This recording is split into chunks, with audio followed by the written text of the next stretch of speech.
Okay, I want to try something a little different today. I want you to close your eyes for a second. Well, don't close your eyes if you were driving, but just imagine this scenario with me. All right, I'm with you. It's the third quarter of 2026. So we were talking roughly maybe 2.5 years from now. It's not some, flying car future. It's just soon. Just around the corner, really. Right. You're going about your day, you grab your phone to check a message or look at the weather, and you notice a new icon on your home screen. You didn't download it. It was pushed there in a system update. Mm-hmm. It's called the EU Digital Identity Wallet. And tucked inside that app is a new feature that the news has been vaguely talking about, but you haven't really paid attention to, the digital euro. It sounds like the start of a techno-thriller, doesn't it? But based on the research we have in front of us today, this is the specific timeline laid out in European policy documents. That's what's so wild. This isn't speculation. No. And the whole premise of our deep dive today is that this little icon isn't just a software update. It's not just Apple Pay provided by the government.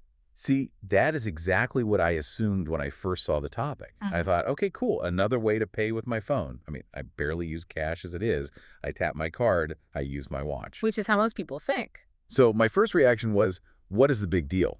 But the source material we are covering today argues that this reaction, my reaction, is a trap. It's a very common reaction, but yes, the argument is that it's a trap. Yeah. We are looking at a fundamental shift in the definition of money itself.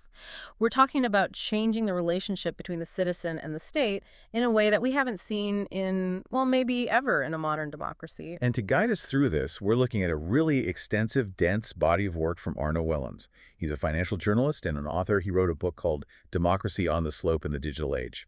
And I have to say, this guy does not skim the surface. No, he really doesn't. What I appreciate about Wellens is that he reads the stuff that makes other people's eyes glaze over. Oh, absolutely. He's digging through Eurozone technical documents, footnotes in central bank reports, parliamentary transcripts. He looks at the plumbing of the financial system. But his conclusion is pretty alarming. He calls it a shocking truth. So our mission today is to figure out if he's right. We are going to unpack why the digital euro is technically different from the euros currently sitting in your bank account. And that's a critical distinction. We're going to talk about something called the holding limit, which, frankly, I am still wrapping my head around. That is a crucial concept. We also need to get into the economic machinery behind this. Why are central banks so desperate to get rid of cash? It's not just because it's, dirty or inconvenient. There's more to it. There is a very specific and somewhat terrifying economic reason involving interest rates. And we can't ignore the privacy aspect. You can't have this new money without a new identity system. And finally, we have to talk about how this is happening politically. Because according to Wellens, this is being pushed through even though national parliament's representatives we voted for have said no. It's a lot to cover. It's a huge topic. It is. But let's start with the product itself, the digital euro. Wellens uses an analogy that really stuck with me. He calls it the bike without a saddle. It's a great image. It really is. It's vivid. So imagine the government comes to you and says, hey, we have this new bicycle for you. Now, you already have a bike. That's your current debit card, your banking app. It rides smooth. It has gears. It works. It does the job. But they insist, no, take this new one. You look at it, and it has no seat.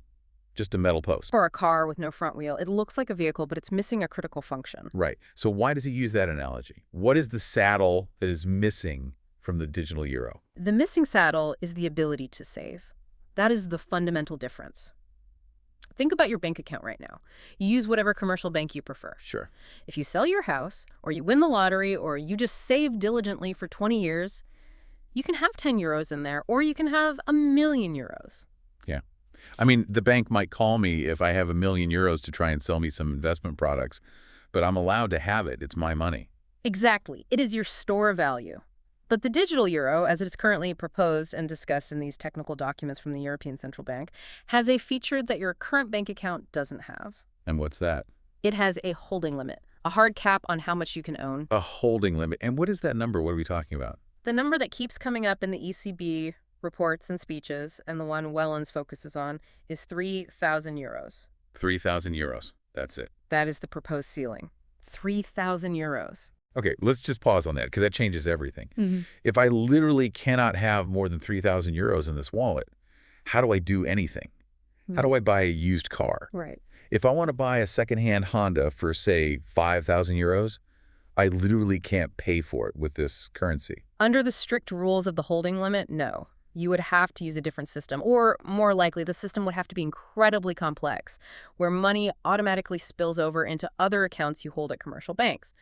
But the core asset, the digital euro itself, is capped. So Wellens argues this actually breaks the definition of money. It does. I mean, if you go back to Economics 101, money is defined by 3 functions. It has to be a medium of exchange. So you can use it to buy a herring at the market. Which is very important, especially here. Very. Second, it has to be a unit of account. It's how we measure price. That herring is 3 euros, not 0.005 cows. But the third function, and this is the one we often take for granted, is store of value. You have to be able to earn money today, hold it, and spend it next year or in 10 years. You need to be able to save for a rainy day, for a renovation, for retirement. And if I can't hold more than 3,000 euros, it is a terrible store of value.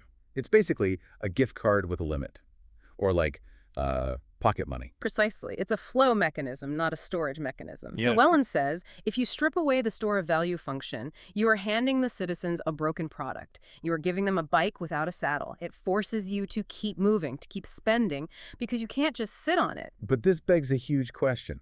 Why would anyone use this? If I'm a consumer and I have my current bank app, which lets me hold as much as I want, and I have this new government app that caps me at 3,000, I'm just not going to use the new app. The business case for me, the user, seems terrible. That is exactly what Wellens points out. He references conversations and reports where central bankers essentially admit that the business case for the consumer is narrow. That's polite bureaucratic speak for useless. Narrow. I love that. It's like saying this parachute has a narrow success rate. It's just not a selling point. Right. And it's even worse when you look at the alternatives that are being built as we speak. We aren't just comparing it to old school banking. There are new systems coming online right now. There's a system called Wero. Wero. Never heard of it. W-E-R-O.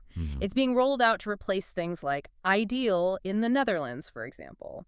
It's a European initiative by the commercial banks. Okay, so a private sector thing. Yes. And it allows for instant, unlimited payments across borders. So if you want to rent a villa in Italy for the summer and it costs, say, 8,000 euros, you can transfer that instantly. Boom, done. No limits. So the private sector is already solving the instant payment problem without these insane restrictions. Correct. The private sector is giving you a motorcycle. Meanwhile, the central bank is offering you the saddleless bike. So if the product is inferior and the consumer doesn't want it and the commercial banks have already built something better, why are we doing this? That is the million-dollar question, or I guess the 3,000 euro question. Good one. Seriously, though, if the demand isn't coming from me, the user, it must be coming from the provider, from the central banks. Why do they want this so badly? And this brings us to the economic engine of the deep dive.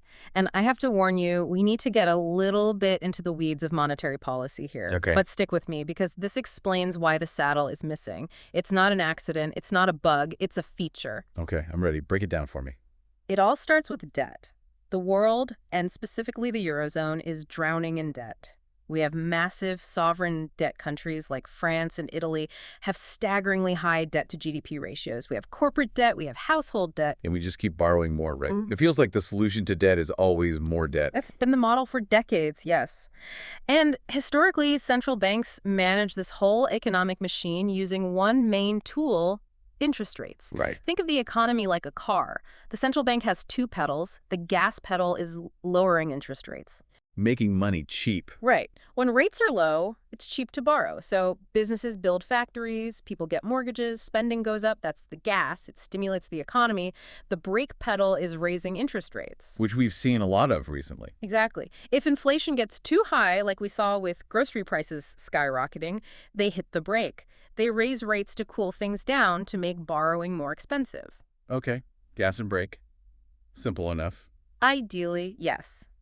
There is a concept called the Taylor rule. Wait, hold on. The Taylor rule, is there actually a formula for this? I always thought they just sat in a dark room and, I don't know, look at tea leaves. No, it's not just guessing. Well, maybe a little. But the Taylor rule is a real economic formula. It suggests how much a central bank should change the nominal interest rate in response to changes in inflation and economic output. Basically, it's a guideline that says, if inflation goes up by X%, you need to stomp on the brake by Y%. Okay, so they have a manual. That's slightly reassuring. They have a manual. But here's the problem. After the 2008 financial crisis, the Lehman Brothers crash, the car almost drove off a cliff. The whole system was about to collapse. I remember that very well. To save it, the central banks slammed on the gas pedal. I mean, they pushed it all the way to the floor. They dropped interest rates to 0. And they stayed there for a very long time. A very long time, roughly a decade of near zero or even negative rates in some places.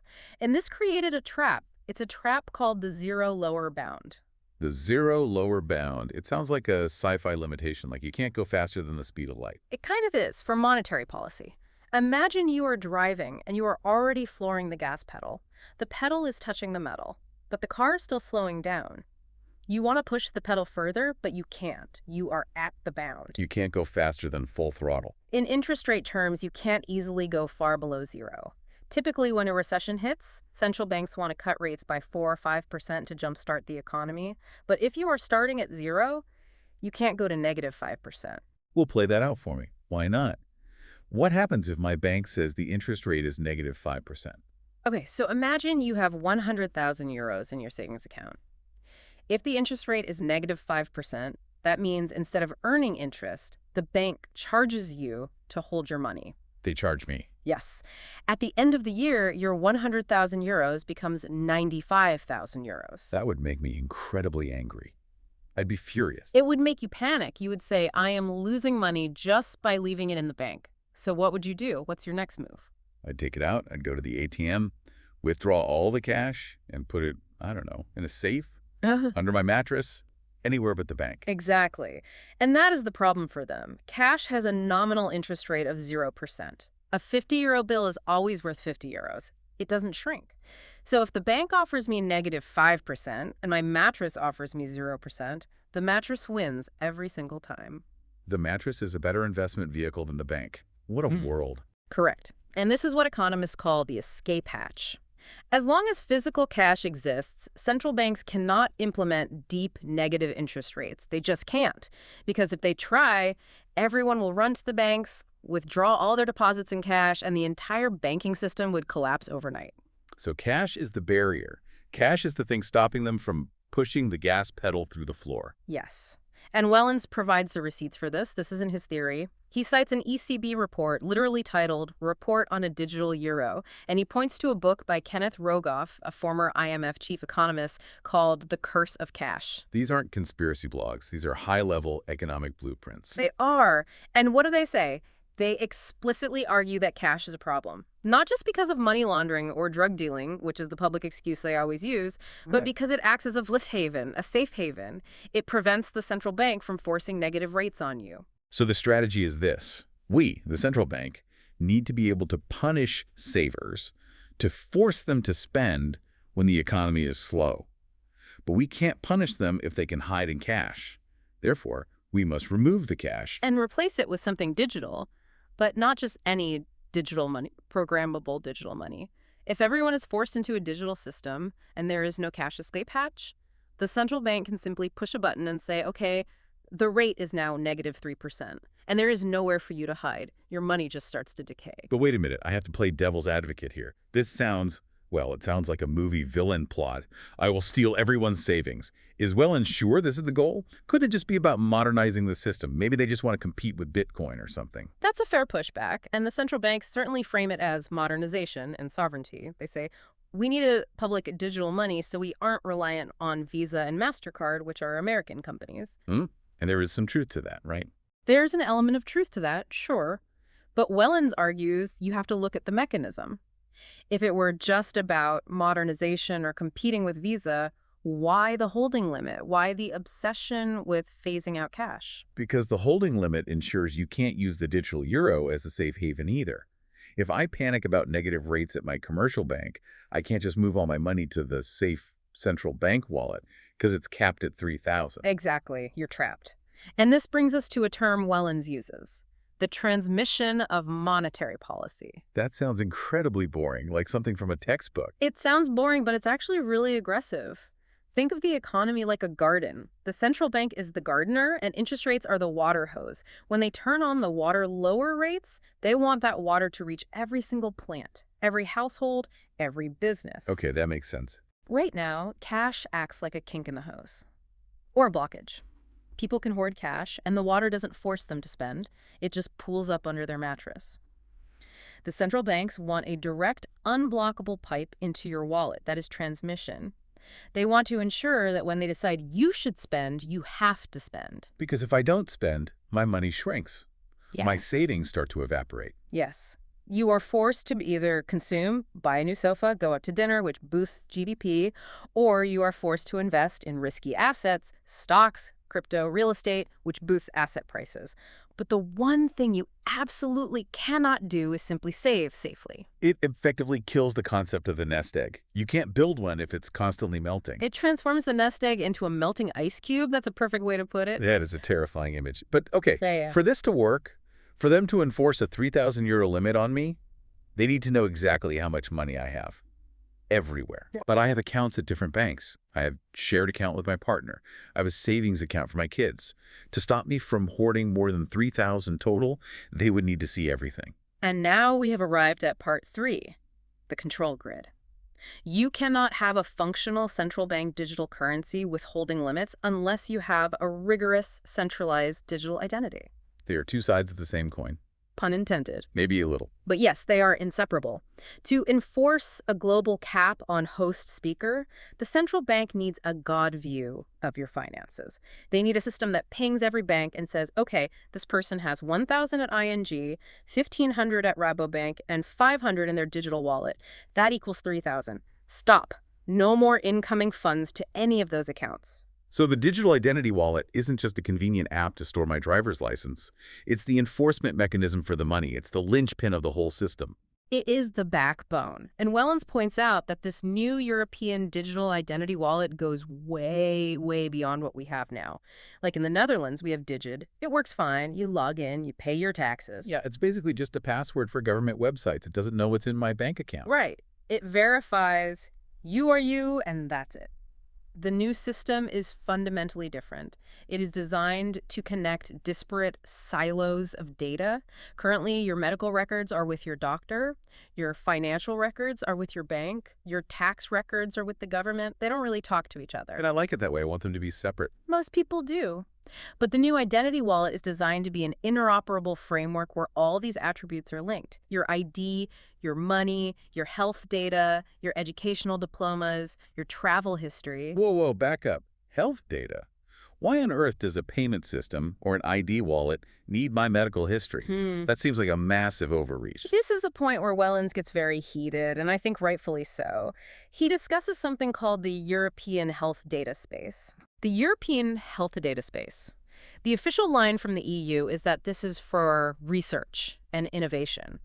You know, if we pool all this data, we can cure cancer faster, we can predict pandemics. Well, it sounds noble. Who wouldn't want that? It does. But Wellens argues that by linking these things in this specific infrastructure, your personal health data becomes a tradable commodity. He suggests the framework treats health data not as part of a confidential patient-doctor relationship, but as a market good. A market good, like selling my history of knee surgeries to a pharmaceutical company. Potentially. Provisions could allow commercial interests to access anonymized data for product development or insurance modeling. But as we know, anonymized data is often very easy to de-anonymize if you have enough data points. Right. If you know someone's age, zip code, and the exact date they broke their leg, you probably know who they are. You know exactly who they are. So Right. we are building a massive centralized database, or at least a centralized access point for every intimate detail of a citizen's life. And from a security perspective, this is an absolute nightmare. Yes. Security experts call it a honeypot. Because it attracts all the bears. Or hackers in this case. It attracts all the hackers. Think about it. If you were a Russian hacker or a criminal syndicate, hacking a local doctor's office is okay. You get a few thousand files. But hacking the European digital identity infrastructure? You get everything on everyone. The payoff is infinite. It's the single most valuable target you could possibly imagine. But the government always says, Don't worry, it's secure, it's encrypted, we have military-grade security. We hear that every time. Wellens has a devastating counterexample to that. He brings up the hack at the Dutch Public Prosecution Service, the OM. Oh, I remember hearing about this. This was bad, right? It was a catastrophe. Yeah. The OM is the body that prosecutes criminals in the Netherlands. They hold the most sensitive files imaginable on terrorists, on murderers, but also on witnesses and protection programs and innocent people who are just suspects. You would think their security would be Fort Knox. It should be the tightest security in the entire country, no question. It wasn't. They were using a piece of software called Citrix to allow staff to work from home during the pandemic. According to the source, to save money or time, they cut corners on the security configuration, and hackers got in. And who were the hackers? Do we know? The suspicion points towards Russian state actors. But the point is, they were inside. They potentially had access to everything. And this is the government body responsible for justice. If they can't protect their own most sensitive files, why should we trust them to protect a centralized database of 450 million Europeans? It's the difference between robbing a single house and stealing the master key to the entire city. One is a crime, the other is a societal collapse. Exactly. And Wellens' core argument is that absolute security does not exist. It is a myth. Yeah. So when you centralize data on this scale, you are creating a systemic risk. If the system goes down or gets hacked, everyone is vulnerable at once. Okay, so we have a broken product, the saddleless bike. We have a terrifying economic motive, the negative interest rates. And we have a security nightmare, the honeypot. Surely our politicians are stopping this. We live in a democracy. If this is so bad, why isn't Parliament shutting it down? And this is part 4, the erosion of democracy. And honestly, this might be the most frustrating part of the whole deep dive, because it turns out Parliament did try to stop it. Really? They did? Yes. The Dutch House of Representatives, the Tweedkamer, passed motions. They voted against the digital identity wallet. They essentially said, we do not want this. It is too risky for our citizens. So democracy worked. They said no. End of story. You would think, but the government, and specifically the interaction with the EU, proceeded anyway. They just ignored the vote. How is that legal? If the parliament says no, that means no. That's how a parliamentary democracy is supposed to work. This is where we have to look at the legal trickery of the European Union. Wellens explains this internal market loophole. The internal market, okay. Ideally, the EU Commission, the unelected executive body in Brussels, has authority over the internal market. Things like trade, making sure you can sell Dutch cheese in France without paying extra taxes, making sure a toaster made in Germany is safe to use in Spain. Standardizing toasters. I'm okay with that. That seems reasonable. Right. But things like healthcare, national security, identity, and ethics, those are supposed to be member state sovereignty. The Netherlands gets to decide its own laws on those things. Brussels isn't supposed to touch them. Okay, so identity is a national issue. It should be. So if the EU wants to force a digital ID, they can't say, we are doing this for national security because they don't have the power. Instead, they say, we are doing this for the internal market. They rebrand it. They rebrand your identity as a product. It's Yeah. to facilitate digital trade and commerce, we need a standardized digital ID. By framing it as a market issue, they seize control. They bypass the national veto because, legally, EU rules on the internal market supreme over national laws. That is incredibly sneaky. Yeah. It's like saying, we are going to regulate your health care because sick people can't buy toasters, so therefore health care is a toaster issue. That is uncomfortably close to the actual legal logic they use. It's a jurisdiction grab. And it leaves national parliaments powerless. They can vote no all they want, but the train has already left the station in Brussels. And who is pushing the train? Is it just faceless bureaucrats? Or is there more to it? Wellens argues it's also intense lobbying. He uses the term crony capitalism, and he points to a really disturbing diversion of funds. Do you remember the clapping for care heroes during the pandemic? Of course. Everyone was on their balconies at 8 p.m. applauding the nurses and doctors. And the EU borrowed billions to help them, right? The recovery fund. 800 billion euros to be exact. It was sold to the public as money for healthcare, for ICU beds, for the heroes on the front lines. There to get it. Wellens claims a huge chunk of that money was diverted. It was rerouted to fund digital decade projects. A lot of it went into building this exact digital ID infrastructure we're talking about. Are you serious? So the money borrowed in the name of nurses went to build a surveillance grid? That is the accusation. And he points to the corporate beneficiaries, big tech, consulting firms, payment processors. There is a document he cites, the Dutch government's own cabinet vision on digital identity, which relies heavily on a single statistic to justify the whole project. What's the statistic? It claims that a digital ID could grow the economy by 13%. 13% GDP growth. That is massive. That's an unbelievable number. Where does it come from? It comes from a study by McKinsey, the consulting firm. But here is the catch, and it's a huge one.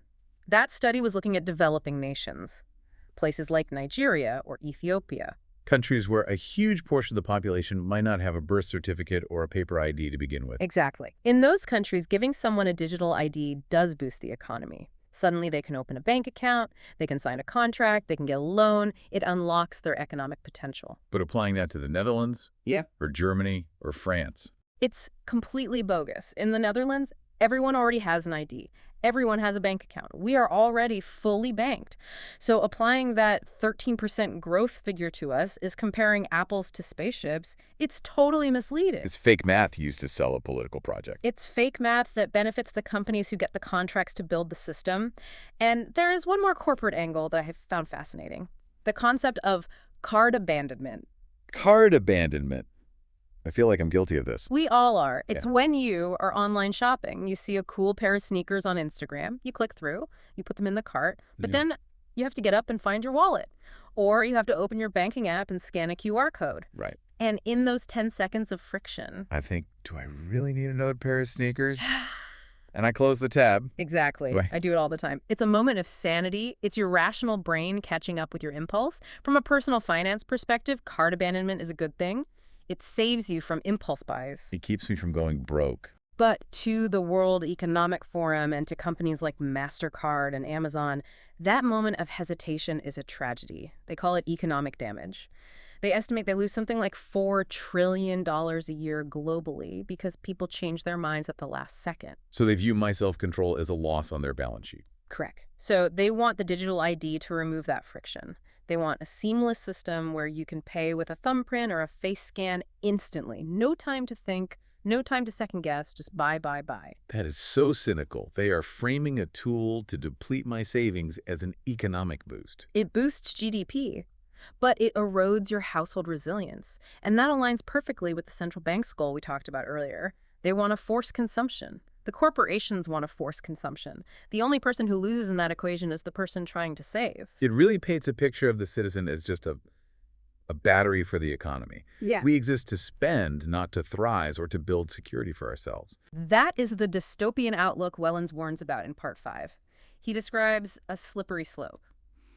Once this infrastructure is in place, the ID, the programmable money, the data link, it becomes very easy to use it for social control. He mentioned the Dutch childcare benefits scandal, the Toeslegen affair. Yes. For any international listeners, this was a horrific event in the Netherlands. The tax authority used crude, biased algorithms to profile people as potential fraudsters. If you had a dual nationality or low income, the system flagged you. And the consequences were real. They weren't just digital flags. They were devastating. Thousands of innocent families were ordered to pay back tens of thousands of euros they didn't owe. People lost their homes. Marriages collapsed. Some parents even had their children taken into foster care because the state had bankrupted them. And that happened without this fully integrated digital euro system. That was just with the clumsy systems we have now. Exactly. Now imagine that same algorithmic mindset, that guilty until proven innocent logic, but give the algorithm direct access to your bank account via the central bank digital currency. It's terrifying. It could freeze your assets instantly. Instantly. It could deduct fines automatically. It could say, you haven't paid this parking ticket, so you cannot buy a subway ticket until you do. It's a soft social credit system implemented through bureaucracy. Wellens argues it doesn't even have to be explicit like China's system with a score. It just happens through the logic of the software. Right. Computer says no. Right. And there is no human to argue with. The system is the system. He paints a picture of the year 2045. What does that future look like in this scenario? It's bleak. He envisions a world of high inflation because of these monetary policies, no cash to escape it, unaffordable goods, and a population living in a constant low-grade fear of algorithmic judgment. You self-censor. You don't go to that protest. You don't donate to that controversial cause because you are afraid it might trigger a flag in your digital identity wallet and cut you off from services. But surely people won't just accept this. I mean, if the app launches in 2026, can't we just not download it? That is the primary form of resistance, Wellens suggests. Refusal. Mass noncompliance. Just don't use it. Stick to your current bank. Keep using cash where you can. But he warns about something called soft compulsion. Yes. The government isn't stupid. They know people don't want this, so they won't make it mandatory by law on day one. They aren't going to put a gun to your head and say, download this app. So how do they force us? They make the alternatives miserable. They will close more ATMs, so getting cash becomes a 20-minute drive. They will allow banks to raise fees on regular debit card payments. They might say things like, if you want your tax return processed instantly, you must use the wallet. If you don't use the wallet, you wait 6 months for a chop in the mail. Ah, the convenience trap. They break the old system or make it inconvenient so the new one looks like the only viable option. Exactly. And eventually, key government services like housing benefits or healthcare access or renewing your driver's license might require the wallet. At that point, adoption isn't voluntary anymore. It's survival. It feels like the walls are closing in a bit. It sounds so tough. It does. But there is one story Wellens mentions that proves this isn't inevitable, and it proves exactly what their intentions are. The story of the Spanish MEP, a guy named Navarrete Rojas. What did he do? He proposed a compromise. He went to the European Central Bank and he said, okay, look, if we must have a digital euro, let's make it like a prepaid debit card. Let's make it so you can have small amounts, say up to 200 euros, without identifying yourself, just like cash. That sounds reasonable. If I have a 20-euro bill, nobody knows who I am. Let's build a digital euro that works like that for small transactions, an anonymous digital bearer instrument. A perfect compromise. Yeah. It gives them their digital currency, but it preserves privacy for everyday use. What did they say? The central bank rejected it flat out. They said no. They refused to even consider a central bank digital currency that wasn't tied directly to the digital ID. Wow, and that's the smoking gun, isn't it? It proves the point. It proves that the surveillance is a feature, not a bug. If this were just about efficient payments, a prepaid card model works fine. The absolute insistence on the ID proves that knowing who is spending what, where, and when is the primary goal of the project. Wow. Okay. Let's try to pull this all together. Yeah. Because we have covered a massive amount of ground here. We have. It's a lot to take in. We started with a new app coming in 2026. But what we found, based on this source material, is a convergence of two massive agendas. On one side, you have the central banks. They need to kill cash so they can use negative interest rates to manage a debt crisis they can't solve any other way. That's the economic engine, the melting ice cube. On the other side, you have the EU bureaucracy and their corporate partners. They want a frictionless data grid to harvest our identity, to bypass national laws, and to force faster consumption. That's the control grid, the honeypot. And caught in the middle is the citizen. You. You get a currency, you can't save the bike without a saddle, you get a complete loss of privacy, the data honeypot, and you get a weakened democracy where your vote doesn't matter. It's a sobering deep dive. It really flips the public narrative of convenience and modernization completely on its head. It does. And I think the key takeaway from Wellens' work isn't just doom and gloom. It's about understanding the mechanics. If you know why they want to ban cash, that it's really about the zero lower bound, you can see through the official arguments. When they say cash is for criminals, you know that's not the real reason. Knowledge is defense. If you understand the game, you can decide whether or not you want to play. Exactly. I want to leave our listeners with a thought that really stuck with me during this research. We usually think of money as something we own. It's ours. It's my property. But in this new system, money becomes a permission slip. It's something the government allows you to hold under their conditions, subject to their algorithms, and capped at a limit they decide. It's no longer yours by right. That's the shift from bearer instruments like cash, where possession is ownership, to ledgers, where your possession is just a record on a spreadsheet that someone else controls and can delete. So here's the question I want you to mull over this week. If the saddleless bike, this digital euro, is such a bad product that no one actually wants it, why are the most powerful institutions on Earth spending billions of euros and breaking constitutional norms to force you to ride it? And more importantly, when the escape hatch of cash is finally welded shut and the next financial crisis hits, where will you go? That is the question of the decade. Thanks for diving deep with us. Stay curious, stay critical, and maybe keep a little cash on hand. See you next time.